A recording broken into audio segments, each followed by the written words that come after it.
Welcome to You Can Do It Maths. Today we're doing the 2021 October-November paper 22 extended. Let's get going.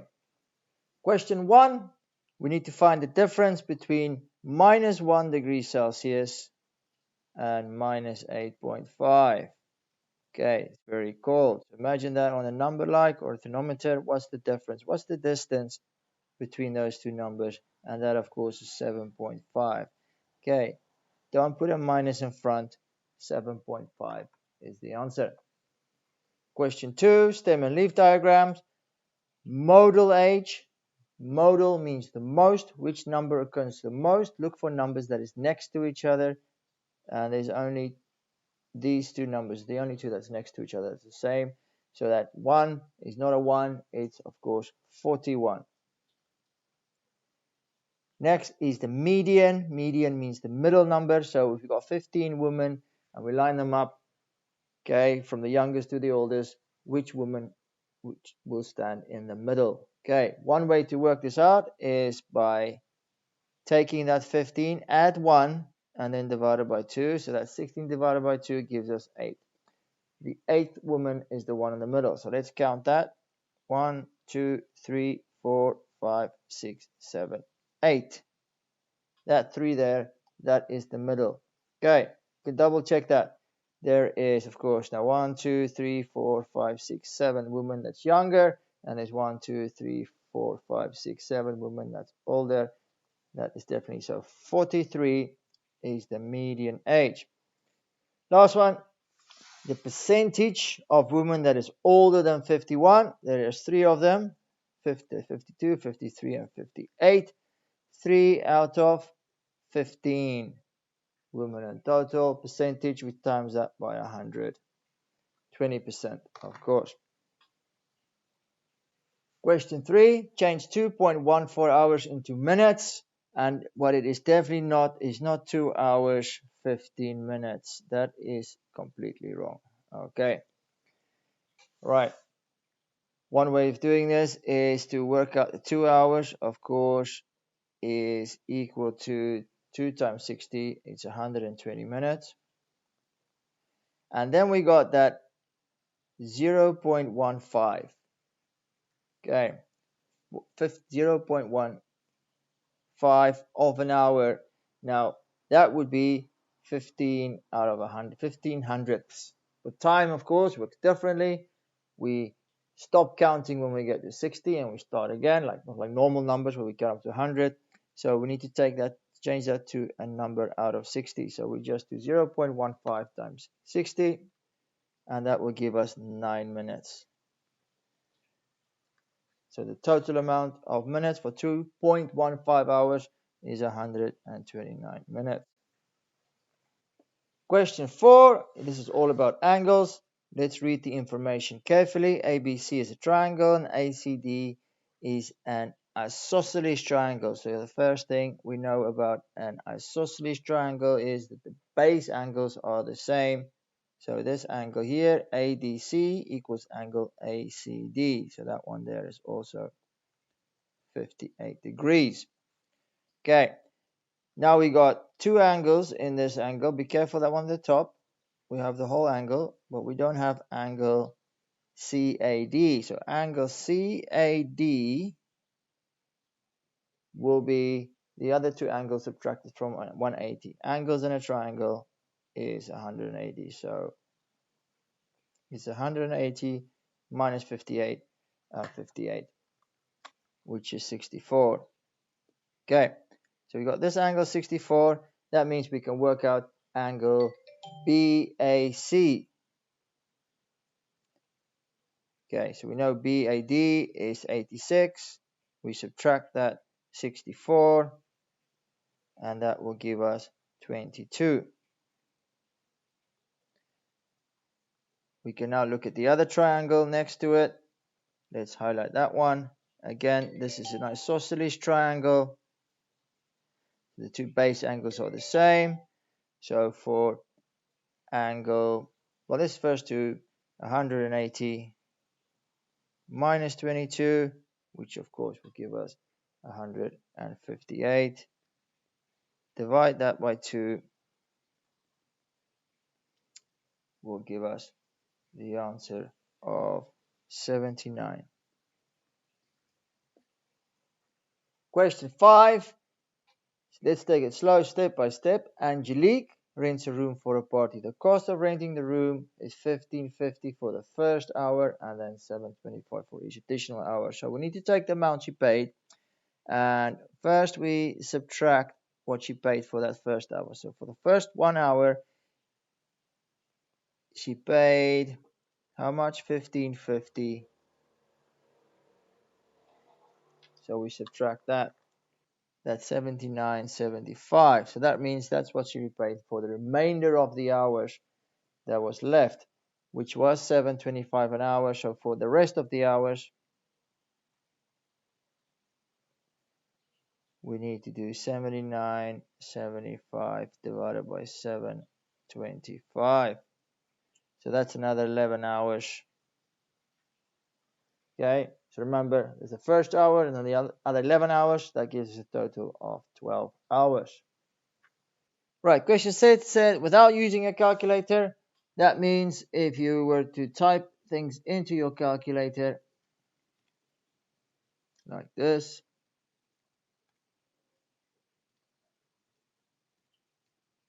and press the equal button and write the answer, you will get 0 marks.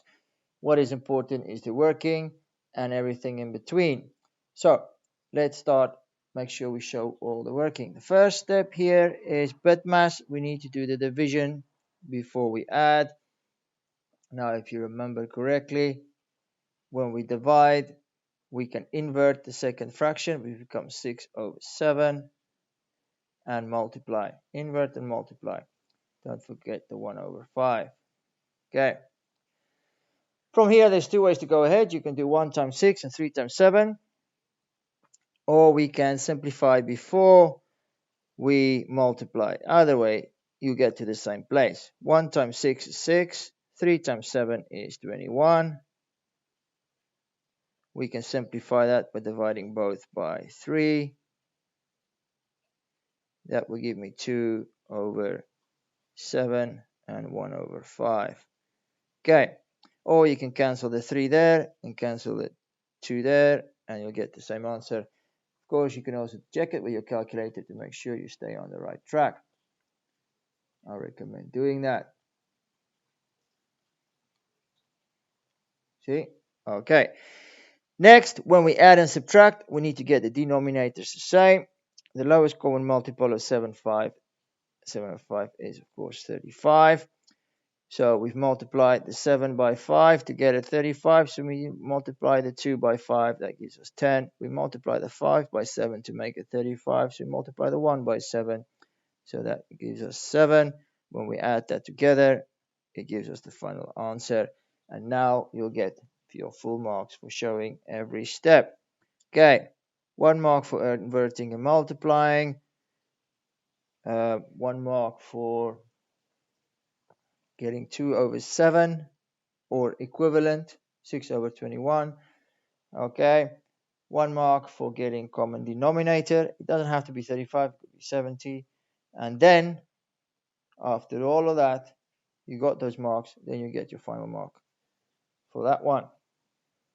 Question 7. Katie has 5 white flowers. Oh my goodness. X red flowers and 2x plus 1 yellow flower. She picks a flower at random. The probability that it is a white is 1 out of 12.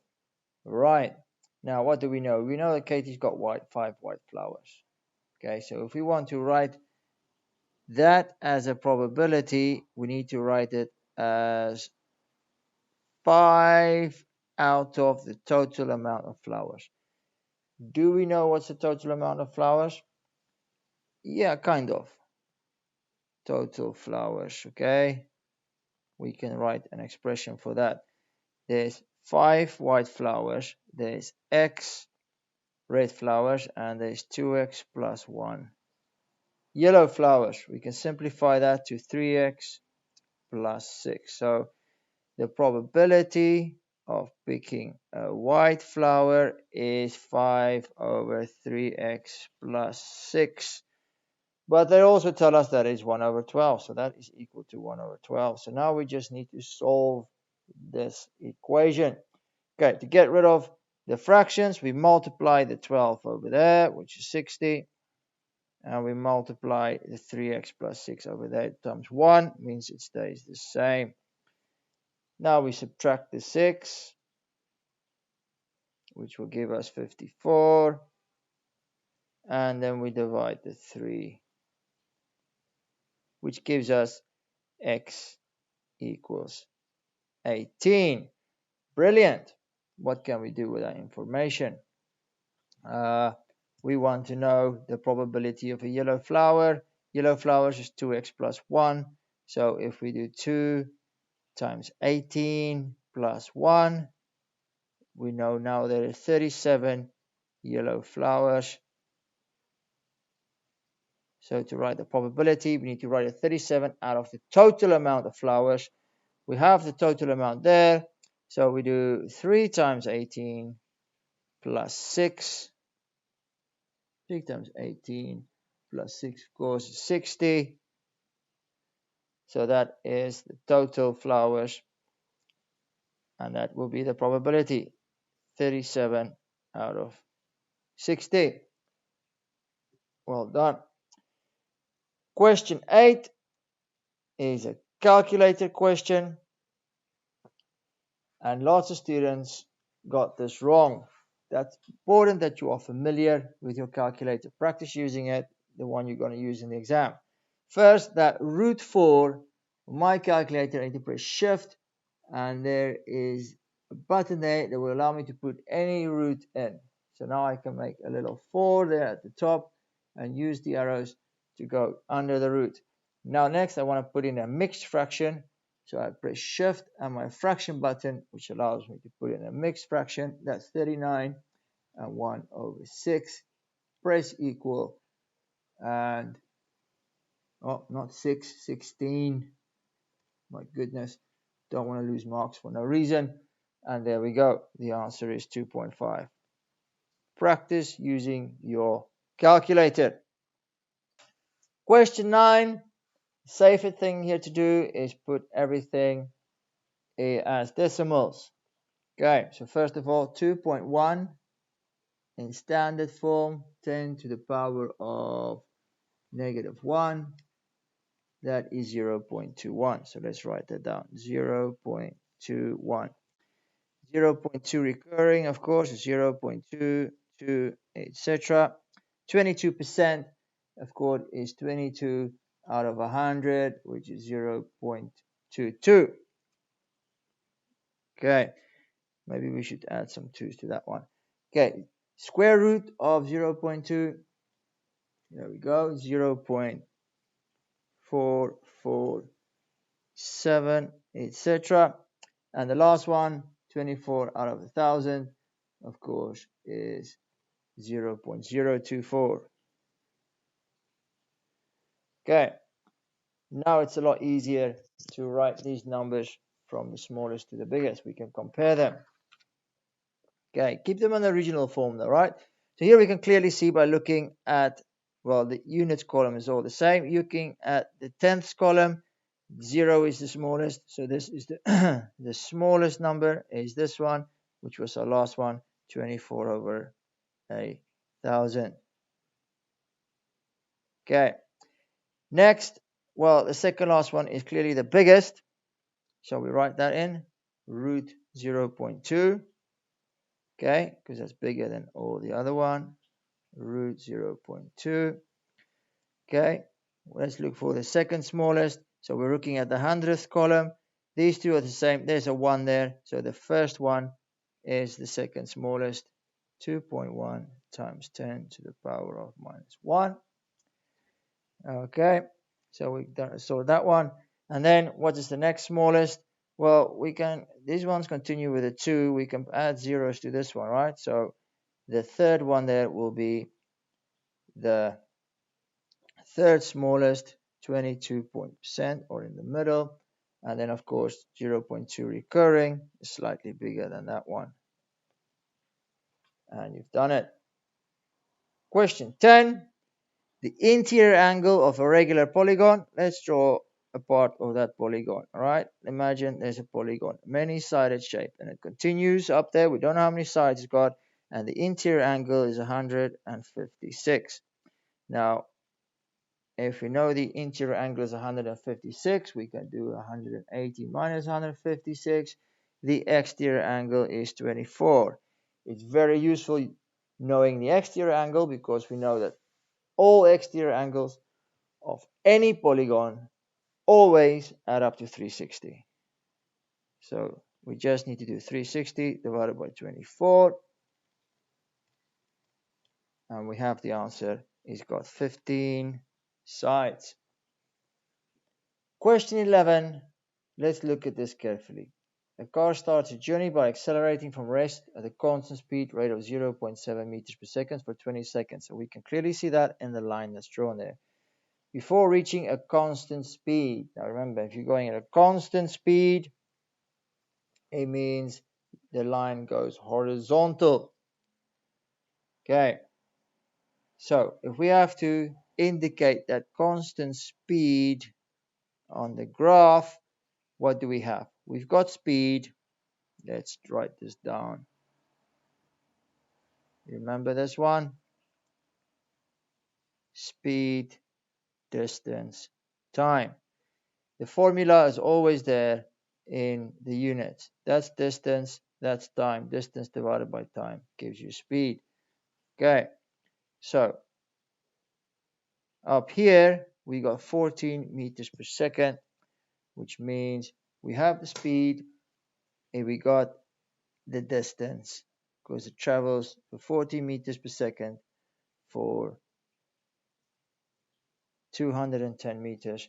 So what we can work out is the time, which is down on this axis, which will help us. So distance is 210 meters divided by the speed, which is 14 meters per second.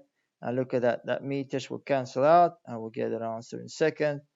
210 divided by 14 gives us 15 seconds. So that means it travels at a constant speed for 15 seconds. So from 20 at 15 seconds, so we need to have a straight line going up to 35 seconds. Then we start to decelerate. Okay, at a rate of 1.4 meters per second squared before coming to a stop. The coming to a stop part means that there is no more speed, so that's going to be at zero on the horizontal axis. Okay, again, what do we have? We've got the deceleration of 1.4 meters per second, and we got the speed that they start off from 14 meters per second. Well, again, we want to work out the time. Okay, and the answer here is again in the units. All right, if I've got meters per second divided by meters per second square, the meters will cancel out and one of the s's will cancel out and we'll have an answer in seconds. So 14 meters per second is what we're traveling at and a deceleration of 1.4. So 14 divided by 1.4, of course, is 10. So it takes 10 seconds to come to a stop. So from 35 to 45 seconds, that is what it will take. So we need another line going straight down. And there we go. So by paying attention to the units, it can often help you to figure out what to do. Question 12, sequences.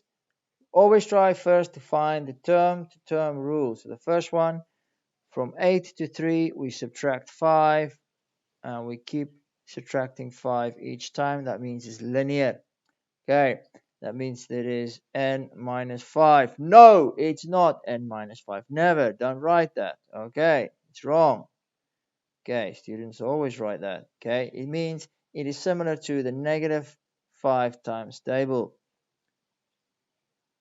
So we write minus 5n.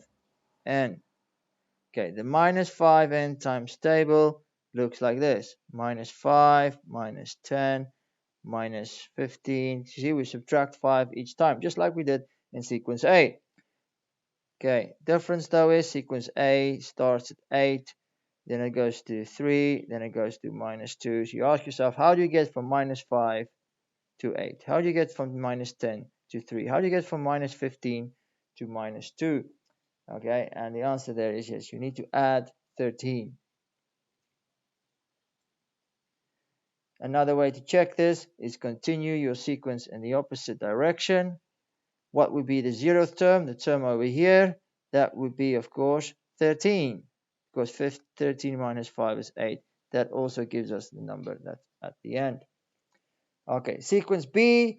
You see we got a bunch of fractions except the first one. We can make that into a fraction by simply putting it over 1. So now things is clear. Okay, treat this as two separate sequences. At the bottom we got 1, 2, 3, 4, 5.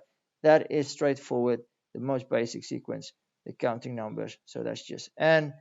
The one above again is the counting numbers. We go up in ones, but instead of starting 1, we start at 2. It's always one more, so that's n plus 1.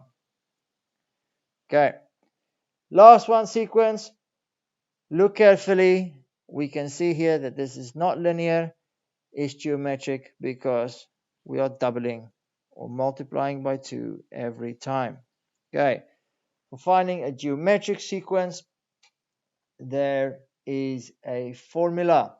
Okay, as you can remember, formula goes as follows. Let's write it in a nice bright color. Okay, A1 R n minus 1, where this is the first term and R is the rate. Okay, so in this case, up here, our first term is a half times the rate, the ratio, the constant ratio is 2 to the power of n minus 1. Okay, and that is the correct answer. You can write it like that. Half times 2 to the power of n minus 1. Okay, on the mark scheme, they give another version of the same question, and it is the same. Let me just show you why. We can write a half as 2 to the power of minus 1. And when we multiply indices together with the same base numbers, in this case 2, we add the indices together, and that will give us n to the power of minus 2. But to my knowledge, because what we wrote is equivalent to 2n minus 2, you'll get your marks for that. So they're all correct. Well done. Question 13a was a tough one. They want us to write everything as a single powers to 3. So what does powers to 3 look like? We got 3 to the power of 1, which is 3. We got 3 squared, which is 9. We got 3 cubed, which is 27. We got 3 to the power of 4, which of course, oh my goodness, is 81. Let's keep going. This is fun. 3 to the power of 5, 243. Now that's interesting. There's a lot here we can use. Okay, so that means what can we do? We can change the 243 for 3 to the power of 5. And we can change the 27 for 3 cubed. But I'm going to put it in brackets because 27 is also to the power of 2n. Okay, so what does that mean? That means 3 to the power of 5. And here I've got a power to a power, and the rule says when we've got a power to a power, we multiply them. So that would be 6n. The next rule, of course, is when we got two base numbers the same, and we multiply them together, we add the indices. So that will give me 3, 5, the power of 5 plus 6n. And that's the answer. Okay, and the mark scheme, they write it the other way around. It doesn't matter. Both is correct. All right. Question 13b. This was probably the most or the least successful question on the paper for many students. The hardest, least amount of people got this right. It's not as hard as it looks though. We can do this. Look, it says write 6k squared as a product of prime factors. Remember, a product of prime factors looks something like that. So let's write it down. 6k squared equals what? Well, we've got a k there, so the k is equal to this, so we can take all of that and substitute it in there for the k. So we've got 6 bracket 2 times 3 squared times b cubed to the power 2 squared. There we go. Now we just need to simplify this whole thing. All right. So let's have a think. What's going inside the brackets? So get rid of the brackets. So 6 times everything in the brackets gets squared. That means the 2 gets squared. That means the 3 squared gets squared. A power to a power. Remember the previous question, we multiply them together. So that's 3 to the power of 4. Not because we add them, because we multiply them. All right. And then p cubed squared is p to the power of 6, because we say 3 times 2. Okay, we're getting there. All right, everything is looking good, but 6 is not a prime number. It's not a prime factor. So let's break 6 down into its 2 prime factors, which is 2 and 3. And then, of course, then the rest of the line for now stays the same. Okay, we just need to simplify that. Here we got 2 to the power of 1. We can squeeze these two together. So 2 times 2 squared is 2 cubed. 3 times 3 to the power of 4 will give us 3 to the power of 5. And we got the p to the power of 6. And that's the answer. Okay, 6k squared prime factors is 2 cubed times 3 to the power of 5 times p to the power of 6. They never said solve p. They never said find out what p is. They said write it as a product of prime factors. These are the prime factors. These are product means times. And have p in there. And that's what we've done. And you've done it. Question 14. Circle theorems. They want us to write down the value of x. Now this is actually very straightforward. You can clearly see that this is the alternate segment theorem, where we have a tangent to a triangle. The opposite angle is the same. Okay, so this is straightforward. X is 55 degrees. Now, lots of students got this wrong because they didn't write the right reason. You have to use the right words as it is in the curriculum. So 55 degrees because of the alternate segment theorem. That's all you have to write. Question 14b. This was the least successful question on the paper. The least amount of students got it wrong. The least amount got it right.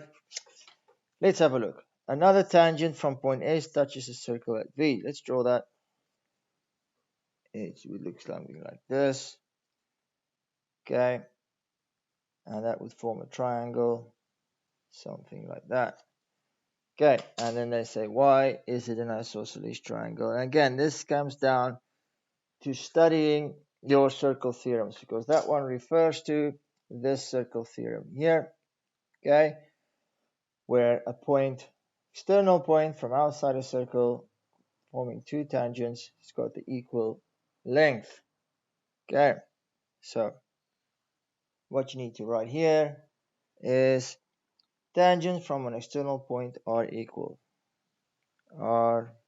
You have to use the right vocabulary. You have to use the right reason. You can't write something else. Even if you write a long essay, if you don't use the right words, you don't get your mark. Question 15, we have these 2 points, A and B, and we need to write the equation of the line y equals mx plus c. So first the m, which is of course the gradient. So let's visualize what that look like. Okay, in the exam, drawing a little sketch is very helpful. So there's the 2 points, 316 and 831.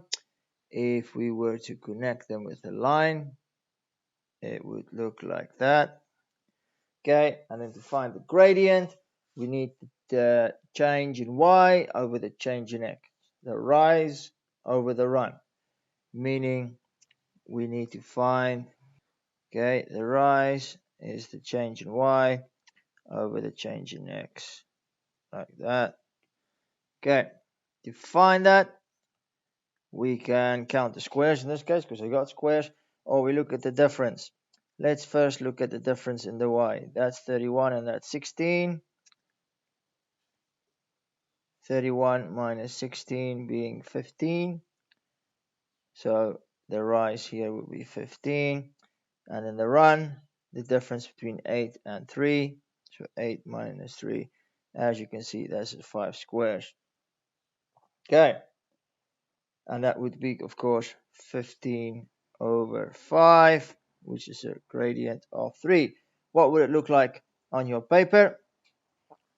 We can use the formula for finding the gradient, which is y2 minus y1 over x2 minus x1. Okay, just label our coordinates. This will be x1 and y1, and this will be x2 and y2. So we have 31 minus 16 over 8 minus 3, which is, like we've seen before, 15 divided by 3 is 15 divided by 5 is 3. So now we can write our equation again. Y equals, we know that the gradient is 3. Next would be to find the c value, which is the y-intercept. On our sketch here, okay, we can't see it, but if we were to continue this line there, we'll see where it crosses the y-axis.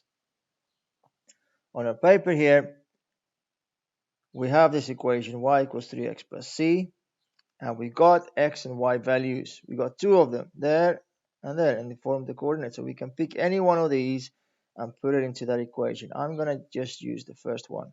All right, so the y value is 16. So I substitute 16 into the equation I have. 16 equals 3. And then, of course, x is 3. So I substitute 3x for 3 plus c. That gives us 16 equals 9 plus c. Subtract the 9. And that would, of course, be 7. So my c value is 7. So writing the equation in y equals mx plus c form will be y equals 3x plus 7. Question 15b, the line CD has an equation y equals half x minus 11. So of course a half x there, 0.5 is the same as a half x, and that half is the gradient. So let's see what that looks like. Okay, here we go. Let's put there a perpendicular line. So let's first look. The green line is the line that they've just shown us. Okay, so if we were to look at the gradient of the green line, let's draw a triangle. You see that? And then of course it's the rise over the run. So we're going up 2 squares and going across 4. 2 over 4 will give us a half, or 0.5. That's the gradient of the line they've given us.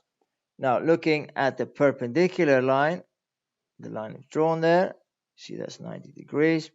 If we were to draw the triangle there, you would immediately notice what's happened here is the rise and the run has swapped around. It's been inverted. It's the reciprocal. Instead of 2 over 4, we now have 4 over 2. Okay.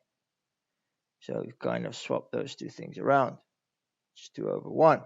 Also, whereas we here had a positive gradient, we now have a negative gradient. So that is what they want to test in this question.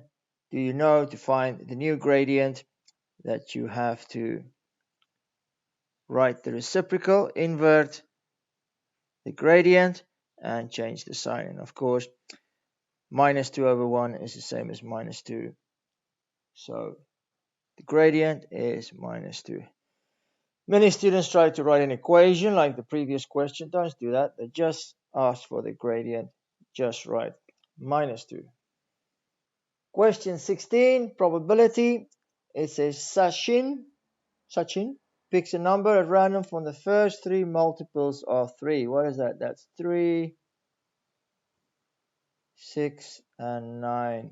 Okay, so here we can see multiples of 3. They've left out the 6 there. Okay, he then picks a number random from the first 3 prime numbers. What is the prime numbers?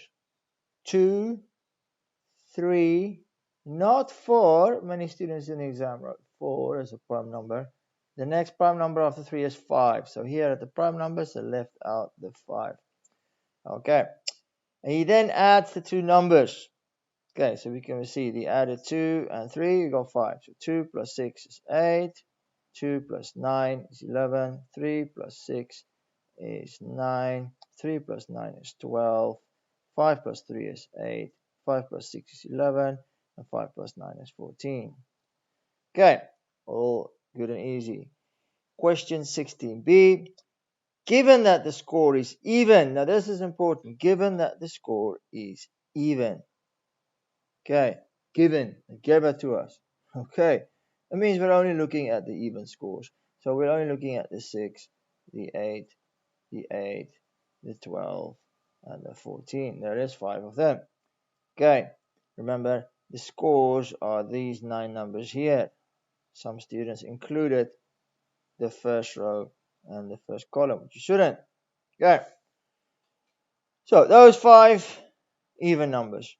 Find the probability that one of the numbers he picks is a 9. So there's only 2 of these 5 numbers where we pick the 9, and this is these 2 here in this column here. Okay, so that 12 and that 14 got picked because one of the numbers was a 9. So what does it mean? There is 5 possible outcomes, 5 even numbers. 2 of them is possible by picking a 9, and that's all. Question 17. Now, we're very tempted to see those 2 brackets and just go for it. You do 5x times 2x is 10x squared, and then you continue 5x plus 7x, 35x. But that's not what you should be doing here. Okay, you need to carefully read the question. And the question is one word, and it's very clear. Solve. Okay, solve, not expand. Solve. Find the answer. Where does, if you expand it, you get a quadratic equation. Where does this cross the x-axis? Okay, so solve meaning we put each bracket equal to 0. So we write 5x minus 3 equals 0. 2x plus 7 equals 0. On the left hand side, add the 3 to the other side, and then we divide it by 5, and you have your one answer. Second part, second equation, you subtract the 7 on the other side, and you divide it by 2, and you have your second answer. And that's all. You can see it only counts 1 mark. That should be an indication, that 1 mark, like, all right, this is not a massive question. This should be something straightforward and quick. Many students expanded the brackets, used the quadratic formula, all just for 1 mark. It's a waste of time. So be sure to read your questions very carefully. Question 18, again, solve. This time we got simultaneous equations. Okay, note that we got 1 quadratic equation, so the elimination method probably is not going to work. Also note, because it's a quadratic equation, we got 2 x values and 2 y values. All right, so getting back here, the whole x squared minus 9x plus 21 is equal to y, and 2x minus 3 is equal to y. Because they're both equal to y, it means they're both equal to each other. So we can write it like this: x squared minus 9x plus 21 equals 2x minus 3. Okay, because they're both equal to y. So now we only have x's. Now we can solve it. Okay, remember, quadratic equation always has two solutions since it is quadratic, and not always, usually it crosses the x-axis often in two places. So let's set it equal to 0 where y equals 0. So we move everything to the left. So we got x squared minus 9x. The 2x becomes a minus 2x. We've got the plus 21 there. The minus 3 becomes plus 3. And that's equal to 0. Let's simplify that. Minus 9x minus 2x minus 11x. 21 plus 3 is 24. Right, so we got a quadratic equation. To solve it, we need to factorize. You can use the quadratic formula, but this one doesn't seem too difficult to factorize without the quadratic formula. First, we need two numbers we multiply together to give us 24. So let's think of two numbers. 4 times 6, that gives us 24. And when we add them, we need to get minus 11. Okay, that tells me that they both probably need to be negative. Minus 4 times minus 6 gives me a positive 24. But when we add these two numbers, we'll get minus 10. So that's not it. Okay, let's try another two numbers. 24, 3 times 8. Again, both negative will give me a positive 24. And when we add them together, minus 3 minus 8 gives us minus 11. Bam, we got it. So those are our two factors, x minus 3, x minus 8. Okay, now to solve that, we just need to set each bracket equal to 0. So x minus 3 is 0, x minus 8 equals 0. Move the 3 across to the other side. That gives us one answer, x equals 3. Let's start writing that in. So x equals 3. And the other one, move the 8 to the other side. It becomes positive, x equals 8.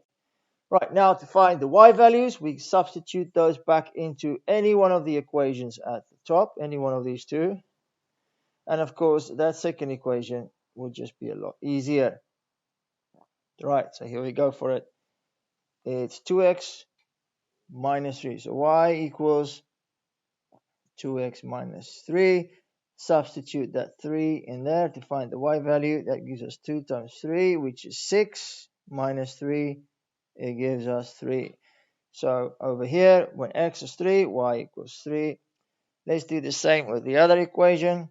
We got y equals 2 times 8. So we substitute the 8 in there. Minus 3, that's 16 minus 3 is 13. And we have the second answer. Okay. Of course, you can always check if your answers are correct by substituting back into the other equation. So if we got y equals x squared minus 9x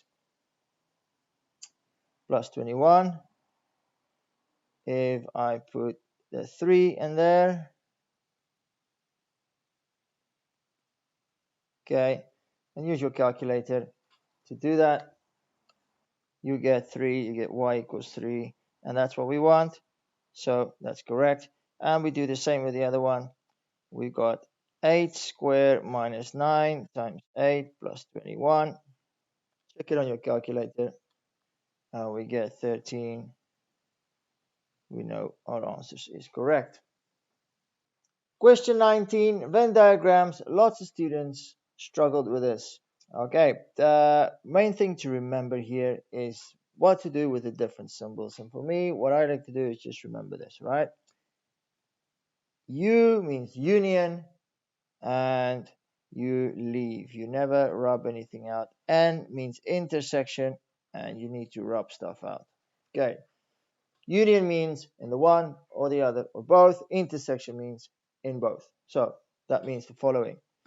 Let's start with the first question. All right. Let's get some colors here. Right. So first, the complement of A. Let's shape the complement of A. That means everything that is not an A. Okay, so you definitely going to use a pencil to do this. Okay, so you use it for your reasoning. This is not my final answer yet.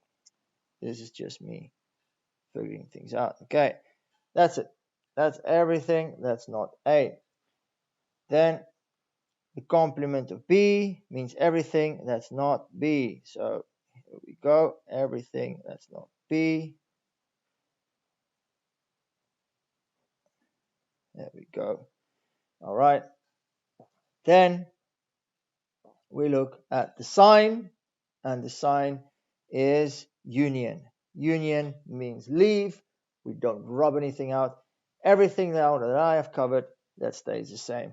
So that's when you take your pencil and you shade everything that has got something in it. Okay, so in the end, the only thing that's not shaded is going to be the middle there. Do note that any little mistake here can cost you a mark. So make sure that you do proper primary school coloring. And there we go. Union means either not an A, either not an B, or both. For the second part, we do the same. Okay, so let's go start here. First, let's start with the brackets. C. Let's look. Everything that is in C, we mark that. Then D. Straightforward. Everything that's in D, we mark that. And then we look again. This is union. So we don't rub anything out. We leave it at that. Okay. So we're going to shade everything there. So what I want to do is to make this less confusing. Everything in C and everything in D. Okay.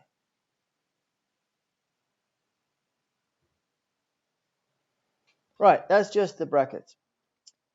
Then we're going to look at the complement of A. So let's shade the complement of A. So everything outside, what does it say? A, E. Everything outside E. There we go. All right. Then we look at the sign. This is intersection. So this is, we have to rub stuff out here when we have intersection. It needs to be in both. It has to be not in E, but it has to be in C and D. So what we're looking at here is we have to rub everything out and leave where they overlap. And where they overlap is where we've got the red on the blue. Not just red lines, not just blue. So it's not this part, it's not that part. It is going to be everything where they overlap. So I need to keep that top part. Okay, so we're going to start by rubbing out all of that. Okay, and now we have a clear. It's going to be only this. So in simple English, that means it has to be in C or D or both, but it cannot be in E. And you've done it. It's a good practice. Practice this many times over and you'll be able to do it. Question 20, functions. Here we go. Right, first the function of f, and then x is 6. So that's right. First of all, let's write down the function of f, which is 2x minus 3. That's the function of f. Then in there, we need to put the function of f. So instead of x, we need to put, again, what is it going to be? 2x minus 3. And then, instead of x, we need to put 6. So let's do that. Let's put a little 6 up there. Okay, so what is that? That's 2 to the power of 2. 6 minus 3 is 3. Then minus 3. Hammer this into your calculator. But 2 cubed is 8. So we've got 2 to the power of 8 minus 3, which means we've got 2 to the power of 5. 2 times 2 is 4, times 2 is 8, times 2 is 16, times 2 is 32. Excellent. Right, the next one is find the inverse function of g, the function of g x plus 2. Now there's one thing to remember. When you have the inverse function and the function together, you're back where you started. So many students were able to recognize that this is just going around in a circle. That means we're going to end up where we started off with. So the answer here is x plus 21. But if you want to go just the long way, we can do that. All right, let's do it the long way. So first of all, the inverse of g.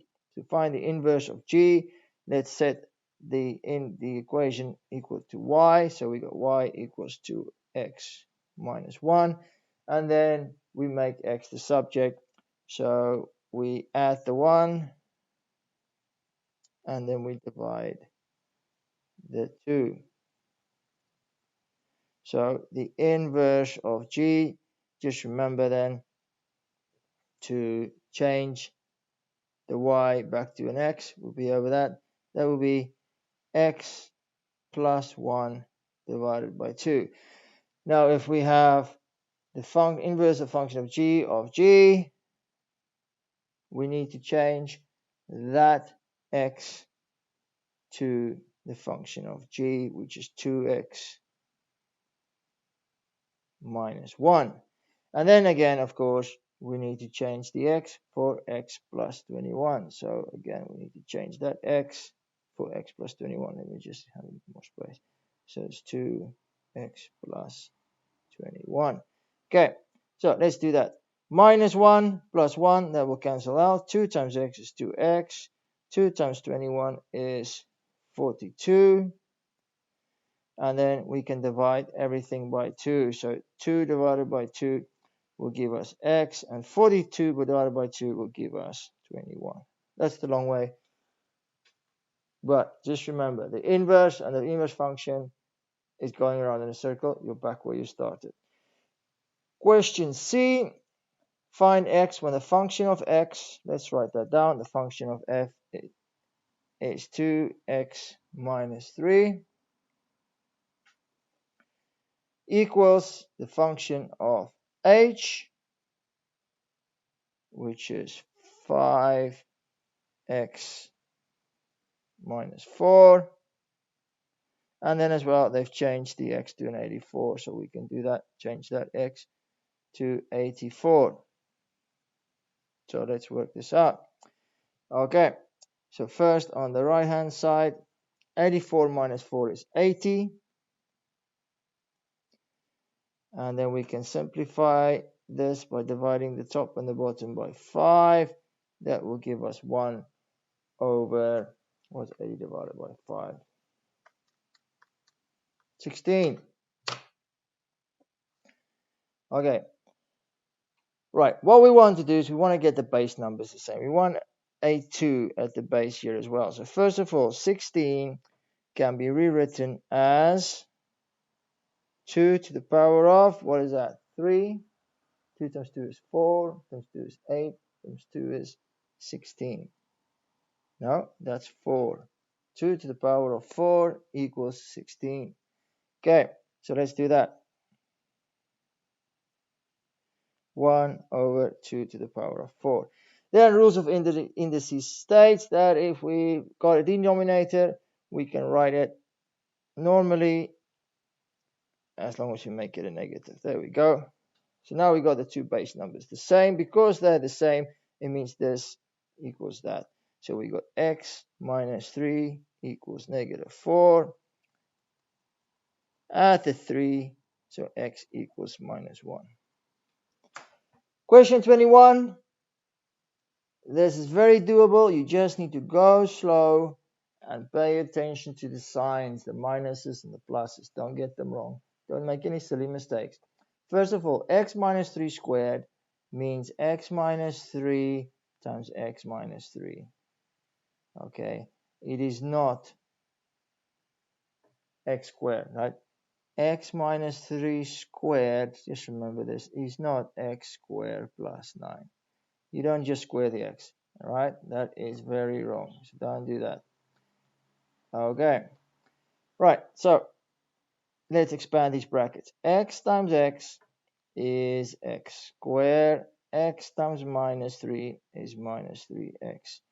Minus 3 times x is minus 3x. And minus 3 times minus 3, two negatives makes it positive. 3 times 3 is 9.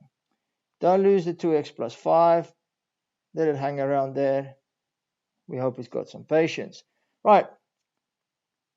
Minus 3x is minus 6x. It's not plus 6x. It's not multiplying. We're just moving down the number line. Now, 2x plus 5 can join the party. We need to multiply everything in that first bracket with everything in the second bracket. So here we go. Start with the x squared. X squared times 2x is 2x cubed. And x squared times 5 is 5x squared. I'm just going to bring in another color here. Okay. Minus 6x times 2 is minus 12x squared. And minus 6x times 5 is minus 30x. Good. We only got the 9 left. 9 times 2x is 18x. And 9 times 5 is 45. Brilliant. What's now left to do is to collect like terms. Right, so we got 2x cubed. There's only that one cubed. Then we do 5x squared minus 12x squared. That will be minus 7x squared. Negative 30x plus 18x will give me negative 12x. And the 45 is hanging around there at the back just for fun. Don't lose it. So that will be our final answer. Write it on the line very clearly. 2x cubed minus 7x squared minus 12x plus 45. Question 22. Let's start solving x like we do any normal equation. We subtract 2 from both sides. That will give us 7 sin x equals minus 2. Then we divide the 7, so that gives us minus 2 divided by 7. And then we move the sin, so it's the inverse of sin 2 over 7. Okay, so let's put that into our calculator. Shift sin fraction negative 2 over 7 equals, and we get the answer minus 16.601, etc. Right, we have a problem though. Our answer needs to be between 0 and 360. Can't be a negative. So let's remind ourselves what a sin graph looks like. There it is. Okay, so what do we have here? Let's have a look. Okay, we have the sin graph. Our graph now, the answer we got extends to the negative here. So that means that somewhere over here is minus 16.6 degrees. Okay, and that's the answer we got. Right, this equals minus 2 over 7, by the way, if we go to the y-axis. Now, let's get a straight line. If we were to continue on our graph here, we'll see that at the same point, we cross the sin graph 2 more times. Okay, and where is that? That is over here. You see there, and over there. So there are 2 more answers there we can go and explore. Okay, how are we going to find them? Remember this one thing. This whole graph is always symmetrical. So this distance here from 0 to minus 16.6 degrees is going to be the same distance here from 180 to where our answer lies. So to find this answer here, we're going to need to do 180 plus 16.6. And same over here. This distance from 360 will be 16.6 degrees. To find this answer, we're going to have to subtract our answer from 360. So let's go do that. Let's see if it works. Okay, so what we want to do is we want to do 180 plus 16.6, which of course will give us 196.6. Okay, it is an angle, so we round it to one decimal place, and the other one is 360 minus 16.6. So let's do that. 360 minus 16.6. Here we go. 343.3.4. Sorry. Okay. Now it is worth checking your answer here to make sure you got it right. So let's do that. So if we put our answer in here, we should get an answer 0, or if we reach a rounded answer, we should get an answer very close to 0. So using our first value there, we substituted for x 196.6 plus 2. Let's check. 7 sin 196.6 plus 2 equals 0.000. I think that is very close. Remember, we've rounded the answer. Let's change our other, put our other angle in there. So that's 343.4. Bam. Again, when we did that, we got an answer very close to 0. And we know we got it right. In the examiner's report, students that got this right is students that in a little pencil drew themselves a sin graph to figure out what to do over here to get the right answer. And you can do it. Question 23, simplify.